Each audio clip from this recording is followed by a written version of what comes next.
नमस्कार दोस्तों। आज हम एक बहुत ही महत्वपूर्ण विटामिन के बारे में डिस्कस करेंगे जिसका नाम है विटामिन डी। मई 2020 में एक स्टडी हुई जिसमें पाया गया कि 76% लोगों में विटामिन डी की डेफिशिएंसी है। मतलब 4 लोगों में से हर 3 लोगों को विटामिन डी की कमी है। बहुत से लोग आते हैं, वो बोलते हैं कि हम तो काफ़ी टाइम तक सन के संपर्क में रहते हैं, धूप में काम करते हैं, पूरे दिन मेहनत करते हैं, फिर भी विटामिन डी कम हो जाता है। इसके क्या कारण हैं, क्यों ऐसा कम हुआ है?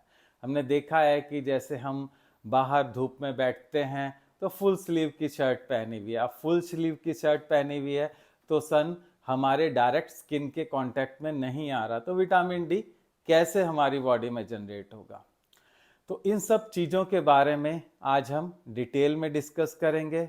मैं आपको बताऊंगा विटामिन डी क्या होता है, विटामिन डी की कमी होने पर क्या सिम्टम्स दिखते हैं, क्या डिजीज़ हो सकती है, कौन से नेचुरल सोर्सेज हैं, कौन से ऐसे फूड हैं जिन्हें खाकर हम विटामिन डी प्राप्त कर सकते हैं, और अगर जो हमारे पास फिर भी विटामिन डी की डेफिशिएंसी है तो कौन कौन से सप्लीमेंट हैं जो हमारे लिए रिक्वायर्ड हैं।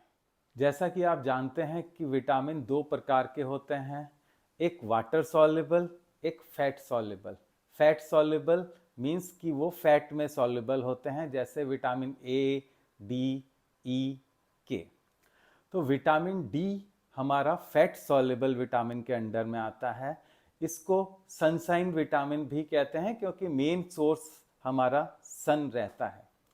विटामिन डी 2 प्रकार के होते हैं, विटामिन डी 2 और विटामिन डी 3। जो विटामिन डी 2 होता है ये हमें प्लांट से मिलता है, और जो विटामिन डी 3 होता है ये एनिमल सोर्सेज से मिलता है। देखा गया है स्टडी से विटामिन डी 3 विटामिन डी 2 से काफ़ी ज़्यादा फायदेमंद होता है। जब हमारे शरीर में विटामिन डी की कमी होती है तो बहुत सी डिजीज़ हमारे अंदर होने लगती है। फॉर एग्ज़ाम्पल, जैसे हमारे शरीर को कैल्शियम की ज़रूरत होती है।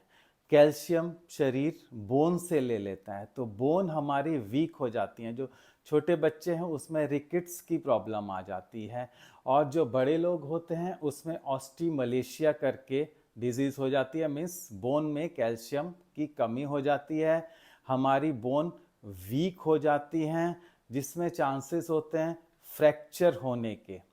उसके अलावा हमारा इम्यून सिस्टम वीक हो जाता है, डाइजेशन में हमें प्रॉब्लम आने लगती है, हमें प्रॉपर नींद नहीं आती, शरीर में इन्फ्लेमेशन यानी स्वेलिंग हो जाती है, और कुछ लोग डिप्रेशन में भी आ जाते हैं।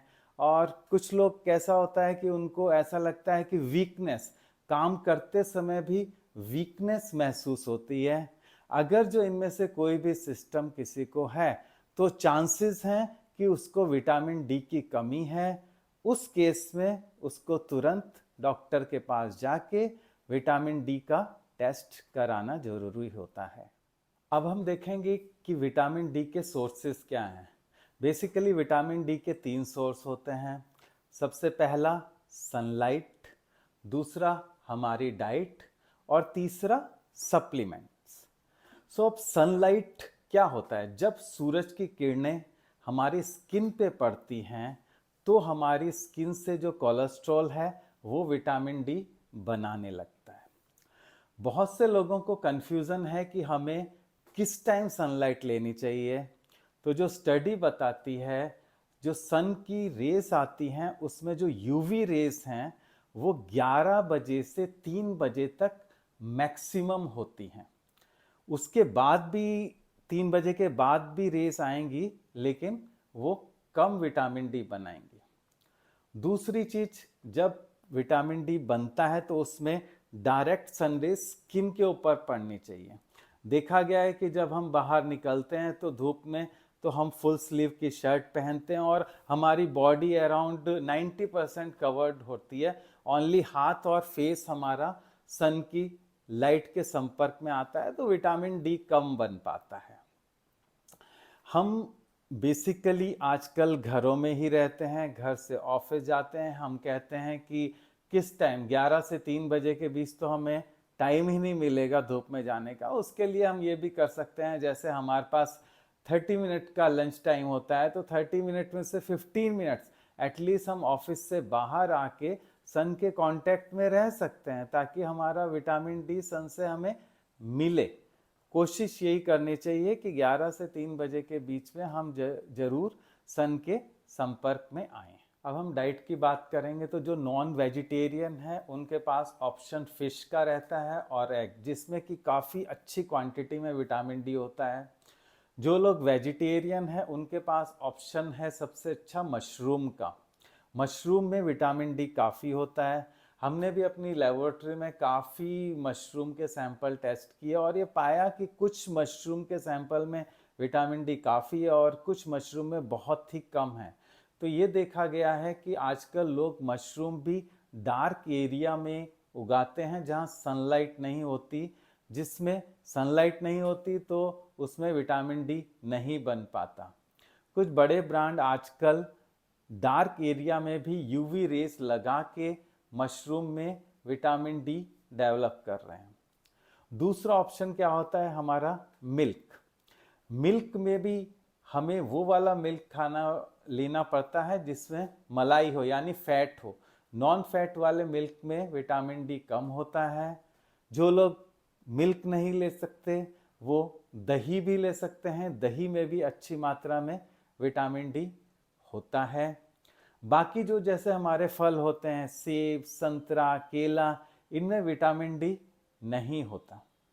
अब हम डाइट की बात करेंगे, तो जो नॉन वेजिटेरियन है उनके पास ऑप्शन फिश का रहता है और एग, जिसमें कि काफ़ी अच्छी क्वांटिटी में विटामिन डी होता है। जो लोग वेजिटेरियन हैं उनके पास ऑप्शन है सबसे अच्छा मशरूम का। मशरूम में विटामिन डी काफ़ी होता है। हमने भी अपनी लेबोरेटरी में काफ़ी मशरूम के सैंपल टेस्ट किए और ये पाया कि कुछ मशरूम के सैंपल में विटामिन डी काफ़ी है और कुछ मशरूम में बहुत ही कम है। तो ये देखा गया है कि आजकल लोग मशरूम भी डार्क एरिया में उगाते हैं जहाँ सनलाइट नहीं होती। जिसमें सनलाइट नहीं होती तो उसमें विटामिन डी नहीं बन पाता। कुछ बड़े ब्रांड आजकल डार्क एरिया में भी यूवी रेस लगा के मशरूम में विटामिन डी डेवलप कर रहे हैं। दूसरा ऑप्शन क्या होता है हमारा मिल्क। मिल्क में भी हमें वो वाला मिल्क खाना लेना पड़ता है जिसमें मलाई हो, यानी फैट हो। नॉन फैट वाले मिल्क में विटामिन डी कम होता है। जो लोग मिल्क नहीं ले सकते वो दही भी ले सकते हैं, दही में भी अच्छी मात्रा में विटामिन डी होता है। बाकी जो जैसे हमारे फल होते हैं, सेब, संतरा, केला, इनमें विटामिन डी नहीं होता। अगर जो आपको विटामिन डी की डेफिशिएंसी के कोई भी सिम्टम्स लगते हैं तो तुरंत आप NABL अप्रूव्ड लेबोरेटरी से टेस्टिंग कराएं। टेस्टिंग के बाद वो रिज़ल्ट आपके पास आ जाएंगे। रिज़ल्ट की यूनिट इनकी होती है नैनोग्राम पर ml। अब अगर जो हमारी रिज़ल्ट 20 से कम आता है तो इसको हम मान के चलते हैं कि उसमें डेफिशिएंसी है पेशेंट में, और अगर जो 20 से 29 के बीच आता है तो वो इनसफिशिएंट कहलाता है, और 30 से 100 सफिशिएंट है, और अगर जो 100 से ज़्यादा क्वांटिटी जा रही है तो उसको टॉक्सिक की कैटेगरी में लाया जाता है। इसको पहली प्रायोरिटी हमारी रहेगी सनलाइट से लेने की जो फ्री है। दूसरी प्रायोरिटी रहेगी हमारी डाइट में हम कंट्रोल करें। अगर जो हम इन दोनों चीज़ों से नहीं कंट्रोल कर पा रहे और हमारा विटामिन डी काफ़ी कम है तो हमें इसके सप्लीमेंट लेने पड़ते हैं। सप्लीमेंट भी जैसे दो टाइप से आपको मिलेंगे। एक तो एक ग्रेनुलर फॉर्म में आता है और दूसरा ये कैप्सूल फॉर्म में आता है। जैसे ये हमारी कंपनी आर्ब्रो फार्मास्यूटिकल्स ने कैप्सूल फॉर्म में बनाया है। इसकी यूनिट होती है 60,000 IU। तो जो रिकमेंडेशन है वो है हमारी 600 IU हमें डेली बेसिस पे विटामिन डी लेना पड़ता है। लेकिन बहुत सारी स्टडी के अनुसार हमें पता चला है कि हमें 1000 से 2000 IU विटामिन डी डेली हमें लेना है, अदरवाइज हमारे लिए ये अच्छा नहीं होगा। अगर आपको मेरी वीडियो अच्छी लगी तो लाइक और कमेंट करें, और अगर जो मेरा चैनल पहली बार देख रहे हैं तो सब्सक्राइब ज़रूर करें, ताकि हेल्थ रिलेटेड वीडियो आपको टाइमली मिलती रहें। धन्यवाद।